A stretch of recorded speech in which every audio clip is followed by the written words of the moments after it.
Hello दोस्तों, कैसे हैं आप सब लोग। आशा करती हूँ अच्छे होंगे। हमारी आज की कहानी का नाम है माफ़ी। प्रतिमा जी का एक ही लड़का था, मोहित। उसे बहुत प्यार करती थी। वो दहेज नहीं, पढ़ी लिखी संस्कारी बहू अपने घर लाना चाहती थी, इसलिए अपनी सहेली की लड़की से शादी करा दी। जैसे उसकी बहू रश्मि चाहती वैसे करती। वो 9 बजे सोकर उठती, सासू माँ से खाना बनवाती, अपनी सहेलियों को बुला लेती, नाच गाना करती और तो और सासू माँ से सहेलियों के लिए नाश्ता भी बनवाती। ये सब उसके लड़के को जरा भी पसंद नहीं आता, पर उसकी माँ उसको रोक कर रखा था। हमेशा कहती, जाने दे बेटा, धीरे धीरे सब समझ जाएगी, तुम परेशान मत हो। इसके पहले मैं ही तो खाना बनाती थी। एक दिन उसकी सहेली अपनी बेटी से मिलने आई, पर जो देखा उसके तो होश ही उड़ गए।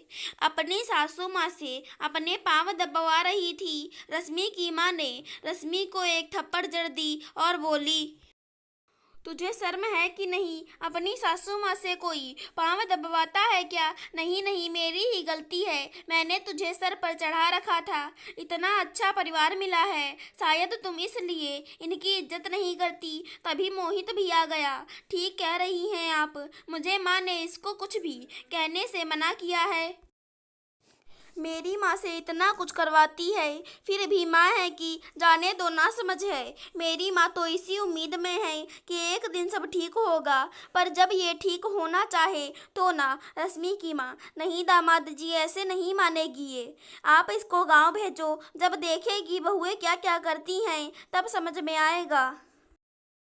रश्मि, मुझे नहीं जाना गाँव, मैं यहीं रहूंगी, मुझे माफ़ कर दो। रश्मि की माँ, नहीं वही कुछ नहीं, दामाद जी इसको ले जाइए। प्रतिमा, तुम मुझे माफ़ कर दो, मुझे कुछ बताया नहीं। प्रतिमा, अरे वो गाँव नहीं रह पाएगी। रश्मि की माँ, उसकी सासू माँ तुम हो कि मैं?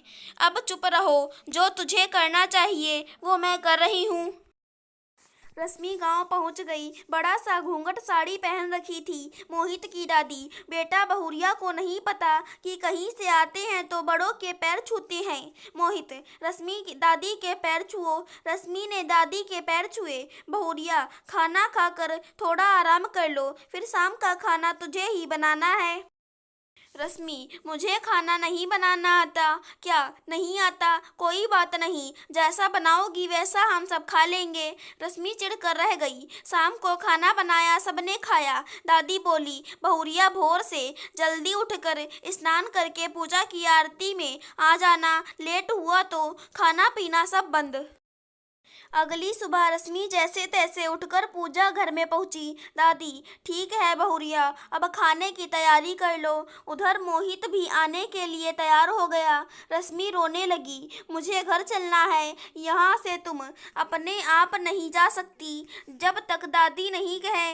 मोहित भी चला गया।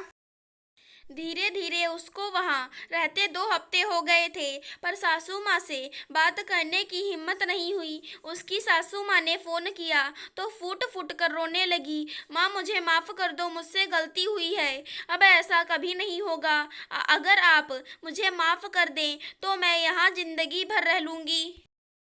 बस एक बार मुझे आपके पैर छूकर माफ़ी मांगनी है, और मोहित से भी। अच्छा ठीक है, हम कल आ रहे हैं। उसकी दादी बोली, बहुरिया तू बड़ी किस्मत वाली है, तुझे ऐसी सास मिली है, उसे अपने पलकों पर बिठा। रश्मि, मतलब दादी, मतलब कोई ऐसा दिन नहीं कि वो तुम्हें याद ना किया हो। गांव में थोड़ा नियम ज़्यादा है, परंपरा ज़्यादा है, पर निर्दयी नहीं हूँ। मोहित ने सब कुछ बताया था, इसलिए ये सब कुछ करना पड़ा। अब तुम्हें किए पर शर्म है तो घर जा सकती हो। एक बात बता दूँ, तेरी सास हीरा है, हीरा। तुमने उसके साथ कितना गलत किया, फिर भी वो कि तुम्हें कितना प्यार करती हैं, बिल्कुल अपनी बेटी जैसे। रश्मि, हाँ दादी, बस वो जल्दी से आ जाएं। अगली सुबह रश्मि की सास उसको लेने आ गई।